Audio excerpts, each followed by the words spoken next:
नमस्कार दोस्तों। इस वीडियो में हम हिंदी व्याकरण का एक टॉपिक है अनेक शब्दों के लिए एक शब्द। उसके अपन 50 प्रश्नों का अध्ययन करेंगे आज, और बाकी जो 50 हैं उनका अपन कल नए वीडियो में अध्ययन करेंगे। तो देखिए, निर्देश निम्नलिखित प्रत्येक खंड के लिए उनके नीचे दिए गए विकल्पों से शब्द चुनिए। बहुत ही शानदार प्रश्नोत्तर है मित्रों। एक एक प्रश्न को बिल्कुल बारीकी से ध्यान से पढ़ते हुए समझते हुए अपन अध्ययन करेंगे। तो देखिए, पहला प्रश्न है, जिसको अधिक बातें बनाना न आता हो, जिसको अधिक बातें बनाना न आता हो उसे क्या कहा जाता है? मुनि, रसज्ञ, गंभीर या फिर वाचाल। अपन प्रश्न को बहुत ही हल्के में लेके पढ़ाई करते हैं। यूं पढ़ लेते हैं कि जिसको अधिक बातें करना आता हो, और खड़ाक उत्तर क्या कर देते हैं? वाचाल। जबकि जो इसमें लिखा है कि जिसको अधिक बातें बनाना न आता हो उसे क्या कहा जाता है? गंभीर। यानी जिसको बात बनाना नहीं आता हो वो गंभीर होता है, जो ज़्यादा बातें करता है उसको वाचाल कहा जाता है। ठीक है, नेक्स्ट देखिए, इतिहास से संबंधित ज्ञान रखने वाला वो क्या होता है? इतिहासज्ञ। इतिहास से संबंधित ज्ञान रखने वाला क्या होता है? इतिहासज्ञ। जो डर के बल चलता हो, जो डर के बल चलता हो वो होता है डरग। यहाँ पर डर नहीं है, ये उर के बल चलता हो। उर यानी पेट के बल चलता हो ना, उसको बोला जाता है। ये मिस प्रिंट हो गया है कि जो उर के बल चलता है वो उर्ग यानी सांप होता है ना, वो अपने पेट के बल चलता है। ठीक है, अगला देखिए, अक्षणिक एवं तीव्र आनंद। अक्षणिक और तीव्र आनंद होता है उसे आह्लाद कहा जाता है। अक्षणिक और तीव्र आनंद, थोड़ी समय का जो आनंद होता है उसे आह्लाद। जिस पर मुकदमा किया गया हो वह होता है अभियुक्त। जिस पर मुकदमा किया गया हो वो क्या होता है? अभियुक्त। और जिसने किया हो वो होता है अभियोगी। ऐसी जमीन जो उत्पादक हो, ऐसी जमीन जो उत्पादक हो उर्वरा, और ऐसी जमीन जो उत्पादक न हो वो होती है बंजर भूमि। जो पसीने से उत्पन्न हो, जो पसीने से उत्पन्न हुआ हो उसे क्या कहा जाता है? स्वेदज। उसे कहा जाता है स्वेदज। जिसको देश से निकाल दिया गया हो, यानी जिसको देश या घर से निकाल दिया जाता है उसे निर्वासित कहा जाता है। कि घर से बेदखल कर दिया है, देश से बेदखल कर दिया, निर्वासित। बलवान के अन्याय से उत्पन्न भय, कोई बलवान होता है और उसके डर से उत्पन्न जो भय होता है वो क्या होता है? आतंक। ऐसा पुष्प जो अभी विकसित नहीं हुआ हो, ऐसा पुष्प जो अभी विकसित नहीं हुआ हो क्या कहेगा? मुकुल, या फिर इसको कली भी बोलते हैं। विकृत शब्द से, विकृत से क्या बनता है? अपभ्रंश। यानी किसी चीज में विकार आ जाता है तो वो क्या होता है? फिर भी इसमें अपभ्रंश होता है। भाषा में जैसे विकार आता है तो उसमें अपभ्रंश बोला जाता है। जो दूसरों पर निर्भर रहता हो वो होता है प्रावलंबी। जो दूसरों पर निर्भर रहता है उसे क्या बोलते हैं? प्रावलंबी। और जो खुद पर निर्भर रहता है वो होता है स्वावलंबी। स्व यानी खुद का, लंबी यानी निर्भर रहना। जिसका विभाजन नहीं किया जा सके वो होता है अविभाज्य। यानी जिसके टुकड़े नहीं किया जा सके, विभाजन नहीं किया जा सके, क्या कहलाता है? अविभाज्य। जिसको व्यवहार में नहीं लाया जाता हो वो होता है अव्यवहित। अव्यवहारिक नहीं होगा, ध्यान रखना, अव्यवहित। ऐसे ही प्रश्न आते हैं परीक्षाओं में, और अपन पढ़ने में गलती करते हैं उन प्रश्नों को कि पूछ क्या रहा है, अपन पहले ऑप्शन में उत्तर देते हैं अव्यवहारिक। ऐसा कभी नहीं होगा, अव्यवहित। जो सब कुछ जानता हो, सर्वज्ञ। जो सब कुछ जानता हो क्या होता है? सर्वज्ञ। बनावटी रूप से होता है उसको क्या बोलते हैं अपन? कृत्रिम। जो बनावटी रूप से होता है उसे क्या बोला जाता है? कृत्रिम। वह रोग जिसका अच्छा होना कठिन हो, यानी ऐसा रोग जिसका अच्छा यानी ठीक होना कठिन हो उसे क्या कहेंगे? असाध्य। सूर्य से पूर्व का समय क्या कहलाता है? सूर्योदय से पूर्व का समय होता है उषा काल।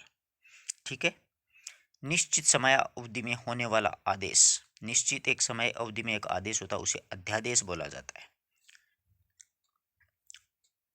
ऊपर की ओर जाने वाला, ऊपर की ओर जाने वाला क्या होता है? ऊर्ध्वगामी। ऊपर की ओर जाने वाला किसको बोलेंगे अपन? ऊर्ध्वगामी। जिसे कठिनाई से धारण किया जा सके वह होता है ध्रुव। क्या होता है? दुर्व्यय। अपने समय का समकालीन, समसामयिक होता है ना, उसको बोलते हैं अपने समय का। दो वेदों को जानने वाला, दो वेदों को जानने वाला द्विवेदी, चार वेदों को जानने वाला चतुर्वेदी। जिस शब्द के दो अर्थ हों, जिस शब्द के दो अर्थ हों, वो होता है श्लेष। यानी श्लेष होता है ना, श्लेष्ठ बोलते हैं उसको। श्लेष जो अलंकार होता है उसमें एक शब्द के दो अर्थ निकलते हैं। जो केवल एक आंख का हो, जो केवल एक आंख का हो, उसे क्या कहेंगे अपन? एकाक्षी। क्या होगा? एकाक्षी। जो गहरी नींद में सो रहा हो, सुषुप्त। जो गहरी नींद में सोता है उसे क्या बोला जाता है? सुषुप्त।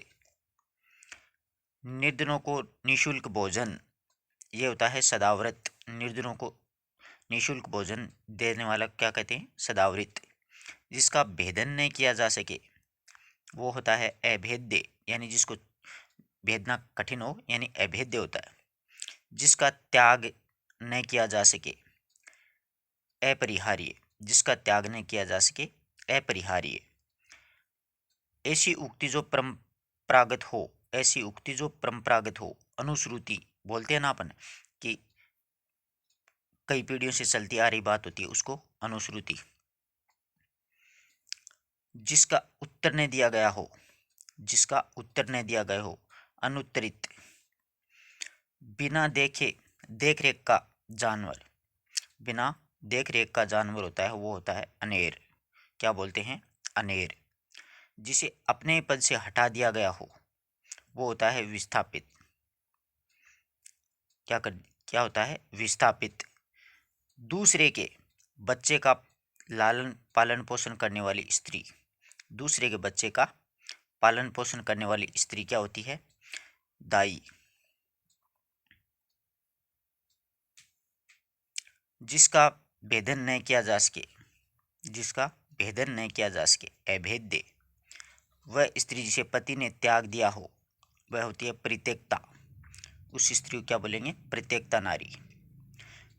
कृपा के कारण संतोष धारण किए हुए मनुष्य वो होते हैं कृतार्थ। कृपा के कारण संतोष धारण किए हुए व्यक्ति होते हैं कृतार्थ। जिसके अभाव में कोई कार्य संभव न हो वह होता है अनिवार्य। यानी इसको निश्चित रूप से लागू किया जा सकता है, अनिवार्य। जो सर्वप्रथम गिना जाता हो वो होता है अग्रगण्य। जो सर्वप्रथम गिना जाता है उसे क्या बोलते हैं? अग्रगण्य। वह वस्तु जिसकी चाह हो, वह वस्तु जिसकी अपन को चाह है तो वो होती है इच्छित। इतिहास से संबंधित ज्ञान रखने वाला इतिहासविद होता है। किसी घटना को पढ़ने के बाद उसके बारे में मनन चिंतन करना क्या कहलाता है? अनुशीलन। किसी घटना को अपन पढ़ते हैं और उसके बाद में उसके बारे में चिंतन करते हैं तो अनुशीलन। पुरुष और स्त्री का जोड़ा वो क्या होता है? दंपत्ति। पुरुष और स्त्री को क्या बोलते हैं? दंपत्ति बोला जाता है।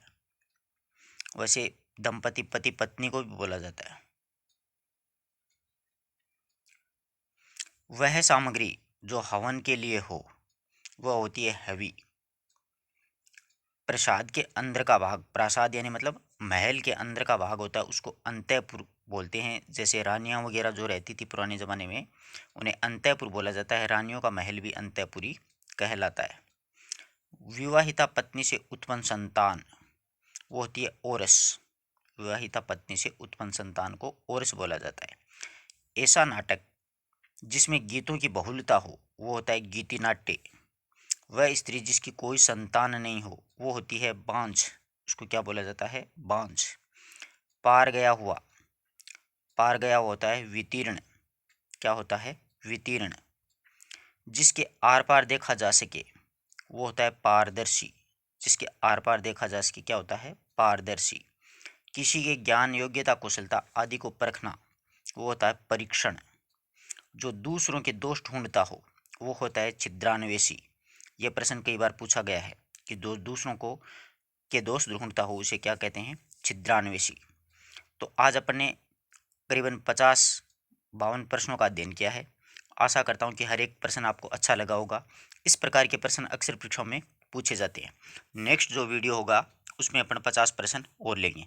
अपने मित्रों तक इसे ज़्यादा से ज़्यादा शेयर करें दोस्तों। धन्यवाद।